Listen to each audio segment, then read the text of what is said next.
ಎಲ್ಲರೂ ಚೆನ್ನಾಗಿದ್ದೀರಿ ಅಂತ ಭಾವಿಸ್ತಾ ಇವತ್ತು ನನ್ನ ಮಗಳಿಂದ ವಿಡಿಯೋನ ಸ್ಟಾರ್ಟ್ ಮಾಡ್ತಾ ಇದ್ದೀನಿ. ನೋಡಬಹುದು ನನ್ನ ಮಗನೂ ಇಲ್ಲೇ ಸೈಕಲಲ್ಲಿ ಆಟ ಆಡ್ತಾ ಇದ್ದಾನೆ. ಇವಾಗ ಎಲ್ಲರದು ಬ್ರೇಕ್ಫಾಸ್ಟ್ ಆಯಿತು. ಹಳಿ ಪಾಟಿ ಇತ್ತು. ಪಾಟಿ ಪೆನ್ಸಿಲಲ್ಲಿ ಬರೆಯೋ ಮಜಾನೇ ಬೇರೆ ಅಂತ ಹೇಳ್ಬೋದಲ್ವಾ. ಚಿಕ್ಕ ವಯಸ್ಸಿನಲ್ಲಿ ನಾವೆಲ್ಲ ಬರೆದಿರೋದು ಪಾಟಿ ಪೆನ್ಸಿಲಲ್ಲೇ ಅಂತ ಹೇಳ್ಬೋದು.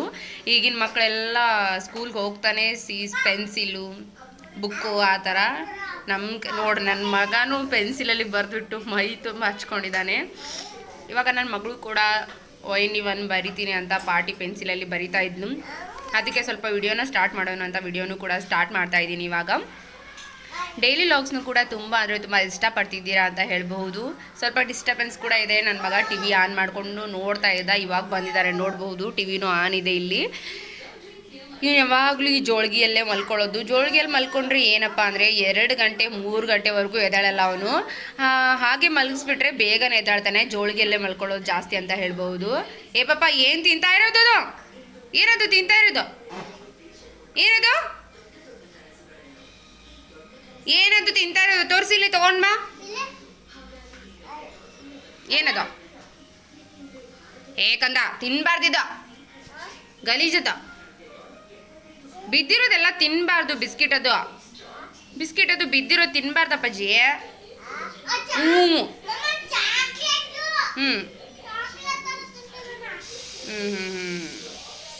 ಹಾಯ್ ಮಾಡುವ ಮಮ್ಮ.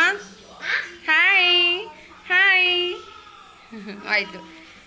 ನೋಡಿದ್ರಲ್ವಾ ನನ್ನ ಮಗಳು ನನ್ನ ಮಗ ಯಾವ ರೀತಿಯಾಗಿ ಪಾಟಿಯಲ್ಲಿ ಬರಿತಾ ಇದ್ದಾರಂತ. ಅವರಿಗೆ ತುಂಬ ಖುಷಿ ಅಂತ ಹೇಳ್ಬೋದು. ಈ ರೀತಿಯಾಗಿ ನಾವು ಮಾಡೋದೆಲ್ಲ ನನ್ನ ಮಕ್ಕಳು ಮಾಡಿದರೆ ಖುಷಿ ಅನಿಸುತ್ತಲ್ವಾ. ಇವಾಗ ಮಧ್ಯಾಹ್ನದ ಲಂಚ್ಗೋಸ್ಕರ ಚಪ್ಪರದ ಅವರೆಕಾಯಿ ಬರುತ್ತಲ್ವ, ಅದ್ರ ಪಲ್ಯನ ಮಾಡ್ತಾ ಇದ್ದೆ. ಇವಾಗ ಚಪ್ಪರದ ಅವರೆಕಾಯಿನೂ ಕೂಡ ಎಲ್ಲವನ್ನು ಕೂಡ ಸಿಪ್ಪೆನ ತೆಗೆದುಬಿಟ್ಟು ಇಟ್ಕೊಂಡಿದ್ದೀನಿ. ಇವಾಗ ಕಟ್ ಮಾಡ್ತಾ ಇದ್ದೀನಿ. ಚೆನ್ನಾಗಿ ಕಟ್ ಮಾಡ್ಕೊಳ್ಳಿ. ಈ ಸೈಜಲ್ಲಿ ಕಟ್ ಮಾಡ್ಕೊಳ್ಳಿ. ಚೆನ್ನಾಗಿ ಕಟ್ ಮಾಡ್ಕೊಂಡು ಆದಮೇಲೆ ಸಿಗ್ತೀನಿ ನಾನು.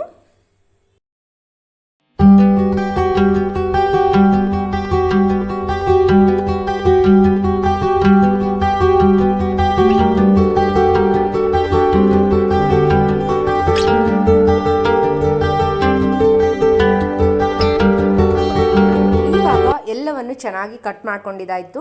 ಚಪ್ಪರದ ಅವರೆಕಾಯಿನೂ ಕಟ್ ಮಾಡಿಕೊಂಡೆ. 1 ಟೊಮೆಟೊ ಕಟ್ ಮಾಡಿ ಇಟ್ಕೊಂಡಿದ್ದೀನಿ. ಇವಾಗ ನಾನು ಎಣ್ಣೆನ ಕಾಯಕ್ಕೆ ಇಟ್ಕೊಂಡಿದ್ದೆ. ಎಣ್ಣೆ ಕಾಯ್ದ್ಮೇಲೆ ಸ್ವಲ್ಪ ಜೀರಿಗೆ ಸಾಸಿವೆನ ಹಾಕಿದ ಮೇಲೆ ಚೆನ್ನಾಗಿ ಚಿಟ್ಪಟ ಅಂದಮೇಲೆ ಇವಾಗ ಕಟ್ ಇಟ್ಕೊಂಡಿರೋ ಟೊಮೆಟೊನ ಸೇರಿಸ್ಕೊಂಡಿದ್ದೀನಿ.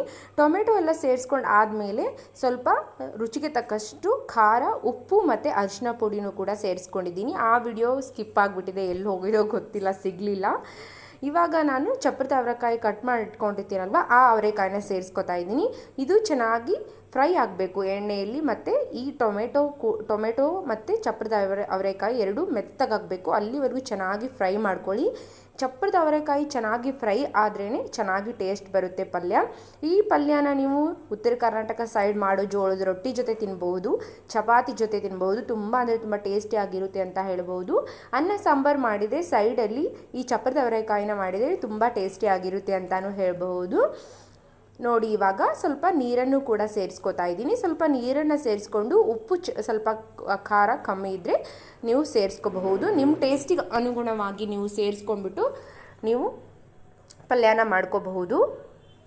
ಇವಾಗ ಪಲ್ಯನೂ ಕೂಡ ರೆಡಿ ಆಯಿತು. ಚೆನ್ನಾಗಿ ಚಪ್ಪರದ ಅವರೆಕಾಯಿ, ಟೊಮೆಟೊ ಎಲ್ಲವೂ ಚೆನ್ನಾಗಿ ಬೆಂದಿದೆ. ಈ ರೀತಿಯಾಗಿ ಬೆಂದರೆ ಸಾಕು, ತುಂಬ ಟೇಸ್ಟಿಯಾಗಿರುತ್ತೆ ಅಂತ ಹೇಳ್ಬೋದು. ಉತ್ತರ ಕರ್ನಾಟಕ ಸೈಡ್ ಬಂದರೆ ಈ ರೀತಿಯಾಗಿ ಚಪ್ಪರದ ಅವರೆಕಾಯಿ ಪಲ್ಯ ಜಾಸ್ತಿಯಾಗಿ ಮಾಡ್ತಾರೆ. ಈ ಸೈಡೆಲ್ಲ ಸಂಕ್ರಾಂತಿ ಆ ಥರ ಹಬ್ಬಗಳು ಬಂದಾಗ ಮಾತ್ರ ಈ ಥರ ಮಾಡ್ತಾರೆ. ಅಂದರೆ ನಮ್ಮ ಸೈಡೆಲ್ಲ ಇದನ್ನು ಬಳ್ಳಿನ ಹಾಕೊಂಡ್ಬಿಟ್ಟಿರ್ತಾರೆ. ಚಪ್ಪರದ ಅವರೆಕಾಯಿ ಬಳ್ಳಿನ ಯಾವಾಗ ಬೇಕು ಅವಾಗ ಆಗ್ತಾ ಇರುತ್ತೆ, ತೊಗೊಂಡು ತಿಂತಾ ಇರ್ತಾರೆ ಅಷ್ಟೇ. ನೋಡ್ತಾ ಇದ್ದೀರಲ್ವಾ ನನ್ನ ಮಗನ ಆಟ ಆಡೋ ಆಟಿಕೆ ಸಾಮಾನು ಅಂತ ಹೇಳಬಹುದು. ಇಷ್ಟು ಚಿಕ್ಕ ಆಗಿದೆ, ಎಷ್ಟು ಮುದ್ದಾಗಿದೆ ಅಲ್ವಾ. ಅವನು ಬೇಡಿ ಕೊಡಿಸ್ಕೊಂಡಿರೋದು ಇವು ಆಟಿಕೆ ಸಾಮಾನು ಇದ್ದರೆ ಸಾಕು ಅವನಿಗೆ. ಇವಿಷ್ಟು ಅಂದರೆ ಆ್ಯನಿಮಲ್ಸು ಇವಿಷ್ಟು ಅವನಿಗೆ ಆ ಗಾಡಿಗಳಿದ್ರೆ ಸಾಕು ಅಂತ ಹೇಳ್ಬೋದು. ಯಾವಾಗಲೂ ಇವ್ರ ಜೊತೆನೇ ಆಟ ಆಡ್ತಿರ್ತಾನೆ. ಯಾಕೆ ಬೇಡವಾ? ಚೆನ್ನಾಗಿಲ್ವಾ? ತಿನ್ನು. ಮತ್ತೆ TV ನೋಡ್ತಾ ತಿಂತಾ ಇದೆಯಾ? ಕೃಷ್ಣ ನೋಡತ್ತೇನು? ಸರಿ. ಇವಾಗ ಪಲ್ಯ ಅದು ಎಲ್ಲ ರೆಡಿ ಆಯಿತು. ಸಾಂಬಾರನ್ನು ಕೂಡ ಇವಾಗ ರೆಡಿ ಮಾಡ್ಕೋತಾ ಇದ್ದೀನಿ. ಬೇಳೆ ಸಾಂಬಾರು ಕಾಮನ್ ಆಗಿ ಎಲ್ಲರ ಮನೆಯಲ್ಲೂ ಮಾಡೇ ಮಾಡ್ತಾರೆ, ಅದೇ ಥರ ಬೇಳೆ ಸಾಂಬಾರನ್ನ ಮಾಡಿದ್ದೆ.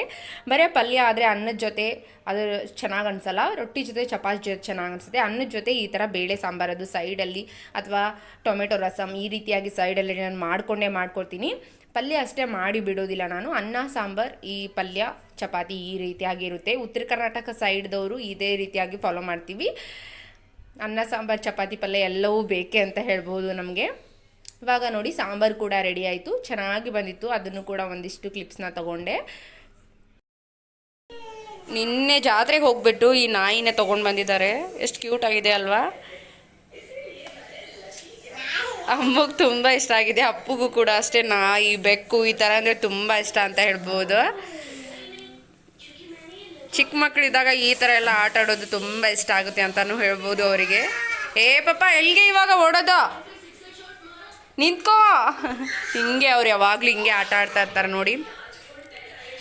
ನಮ್ಮ ಮನೆ ಪಕ್ಕದಲ್ಲೇ ಒಂದು ಬೇವಿನ ಮರ ಇದೆ. ತುಂಬ ಆದರೆ ತುಂಬ ತಂಪಾಗುತ್ತೆ ಅಂತ ಹೇಳ್ಬಹುದು. ಬೇವಿನ ಗಿಡ ಇದ್ದರೆ ತಂಪು ಅಂತ ಹೇಳ್ಬಹುದಲ್ವಾ? ತುಂಬ ಆದರೆ ತುಂಬ ತಂಪಾಗಿರೋ ಫೀಲಿಂಗ್ ಬರುತ್ತೆ, ತುಂಬ ಚೆನ್ನಾಗಿ ಗಾಳಿನೂ ಕೂಡ ಬೀಸುತ್ತೆ ಅಂತಲೂ ಹೇಳ್ಬಹುದು. ಇವಾಗ ಚಪಾತಿ ಹಿಟ್ಟನ್ನು ಕೂಡ ನಾದ್ಕೋತಾ ಇದ್ದೆ. ಚಪಾತಿ ಹಿಟ್ಟನ್ನು ಅಷ್ಟೇ ನಾನು ಆವಾಗಲೇ ನಾದ್ಕೊಂಡು 5ರಿಂದ 10 ನಿಮಿಷಗಳ ಕಾಲ ಅಷ್ಟೇ ಬಿಡ್ತೀನಿ, ಜಾಸ್ತಿಯಾಗಿ ಏನು ಬಿಡೋದಿಲ್ಲ. ಚಪಾತಿ ತುಂಬ ಅಂದರೆ ತುಂಬ ಮೆತ್ತಗಾಗಿ ಚೆನ್ನಾಗಿ ಬರುತ್ತೆ ಅಂತ ಹೇಳ್ಬೋದು.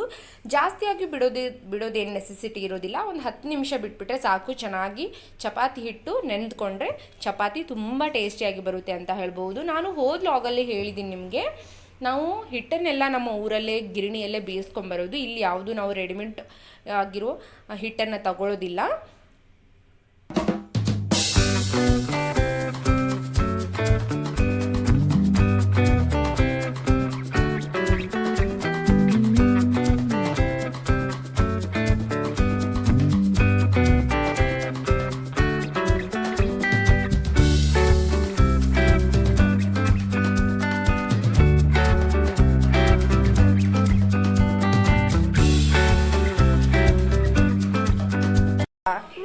ಅಂಬ ಬೇಕಾ? ಅಂಬ ಎಲ್ಲಿ ಹೋಗೋಣ ಹೇಳು, ಎಲ್ಲಿ ತರಕ್ಕೆ ಹೋಗೋಣ ಅಂಬ? ಹಾಂ, ಕೆಳಗಡೆ ಹೋಗೋಣ. ಕೋತಿ ಬೇಕಾ? ಕೋತಿ ಬೇಕಾ ನಿನಗೆ? ಭಯ ಆಗಲ್ವಾ ಕೋತಿ ನೋಡಕ್ಕ? ಅಂಬ ಬೇಕಾ? ಅಂಬ ಇಲ್ಲ ಕಂದ ಇಲ್ಲಿ, ಅಂಬ ಇಲ್ಲ ಇಲ್ಲಿ. ಮುದ್ದು ಬಂಗಾರಿ, ಯಾವಾಗ ನೆಗಡಿ ಬಂದಿದ್ಯಾ ನಿನಗೆ? ಎಲ್ಲಿ ಹೋಗೋಣ ಅಂಬ ತರಕ್ಕೆ? ಎಲ್ಲಿ ಹೋಗೋಣ? ಎಲ್ಲಿ ಹೋಗೋಣ ಅಂಬ ತರಕ್ಕೆ? ಪಾರ್ಕಿಗೆ ಹೋಗೋಣ. ಪಾರ್ಕ್ ಒಳಗೆ ಸಿಗುತ್ತಾ ಅಂಬ?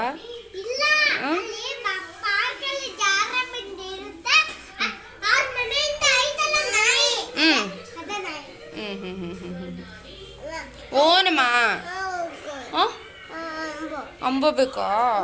ಅಂಬ ಇಲ್ಲ ಕಂದ ಇಲ್ಲಿ. ಊರಲ್ಲಿ ಹೋಗ್ತೀವಲ್ವಾ ಅಜ್ಜಿ ಹತ್ರ ಹೋದಾಗ ಅಂಬ ಕೊಡ್ತಾರೆ, ಸರಿನಾ? ಸರಿ. ಎಲ್ಲಿಗೆ ಹೋಗ್ತಿದ್ದೀರಿ? ನೋಡಿ ಮಂಕಿ ಬರುತ್ತೆ, ಮಂಕಿ ಒಳಗೋಗು. ನೋ ಪಾರ್ಕಿಗಿಲ್ಲ.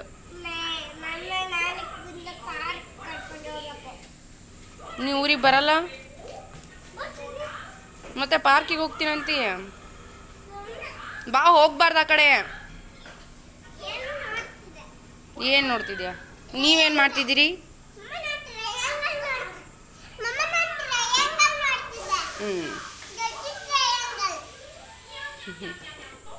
ನೋಡಿದ್ರಲ್ವಾ ನನ್ನ ಮಕ್ಕಳು ಏನೇನು ಕೇಳ್ತಾರಂತೆ, ಅಲ್ಲಿ ಹೋಗೋಣ ಬಾ, ಇಲ್ಲಿ ಹೋಗೋಣ ಬಾ. 2 ಮಕ್ಕಳಿದ್ರೆ ಹಿಂಗೆ ಅಂತ ಹೇಳ್ಬೋದು. ಅಮ್ಮನ ಸ್ಕೂಲ್ ರಜಾ ಇರೋದ್ರಿಂದ ಈವ್ನಿಂಗ್ ಟೈಮ್ ಮಧ್ಯಾಹ್ನ ಜ್ಯೂಸ್ ಅಂತ ಕೇಳ್ತಾಳೆ, ಒಂದೊಂದು ಟೈಮ್ ಸ್ನ್ಯಾಕ್ಸ್ ಕೇಳ್ತಾಳೆ, ಈ ಥರ ಎಲ್ಲ ಕೇಳ್ತಿರ್ತಾಳೆ. ಇವಾಗ ಸಾಯಂಕಾಲ ಬಜ್ಜಿ ಮಾಡಿಕೊಡು ಅಂತ ಕೇಳಿದ್ಲು. ಬಜ್ಜಿನೂ ಕೂಡ ಮಾಡ್ತಾಯಿದ್ದೀನಿ ಇವಾಗ. ಅವಾಗ ಸ್ವಲ್ಪ ಚೋಡಾನು ಕೂಡ ಇದ್ದು, ಚೋಡ ಮತ್ತು ಈವ್ನಿಂಗ್ ಬಜ್ಜಿನ ಕೂಡ ಮಾಡಿದ್ದೆ, ಈರುಳ್ಳಿ ಬಜ್ಜಿನ ಮಾಡಿದ್ದೆ. ಅವಳಿಗೆ ಕೂಡ ಇವಾಗ ತಿನ್ನಕ್ಕೆ ಕೊಡ್ತಾ ಇದ್ದೀನಿ. ಅವಳು ಏನಾದರೂ ಸ್ನ್ಯಾಕ್ಸ್ನ ಈ ಥರ ಕೇಳ್ತಾನೆ ಇರ್ತಾಳೆ ಅಂತ ಹೇಳ್ಬೋದು. ಮಕ್ಕಳು ಹಾಗೆ ಅಲ್ವಾ, ಈವ್ನಿಂಗ್ ಏನಾದರೂ ತಿನ್ನಕ್ಕೆ ಬೇಕು ಅಂತ ಕೇಳ್ತಾನೆ ಇರ್ತಾರೆ. ನನ್ನ ಮಗ ಬಜ್ಜಿ ತಿಂತ ಅಲ್ಲೇ ಮಲಗಿಬಿಟ್ಟಿದ್ದ. ಅವನು ಪಾಪ ಅನಿಸ್ತು ನನಗೆ. ತಿಂತ ನೋಡಿ ಅರ್ಧ ತಿಂದಿದ್ದ, ಅರ್ಧ ಹಾಗೆ ಮಲಗಿಬಿಟ್ಟಿದ್ದ. ಇವತ್ತಿನ ವಿಡಿಯೋ ಇಷ್ಟ ಆದರೆ ಲೈಕ್, ಶೇರ್, ಸಬ್ಸ್ಕ್ರೈಬ್ ಮಾಡೋದನ್ನ ಮಿಸ್ ಮಾಡೋಕ್ಕೆ ಹೋಗ್ಬೇಡಿ. ಧನ್ಯವಾದಗಳು.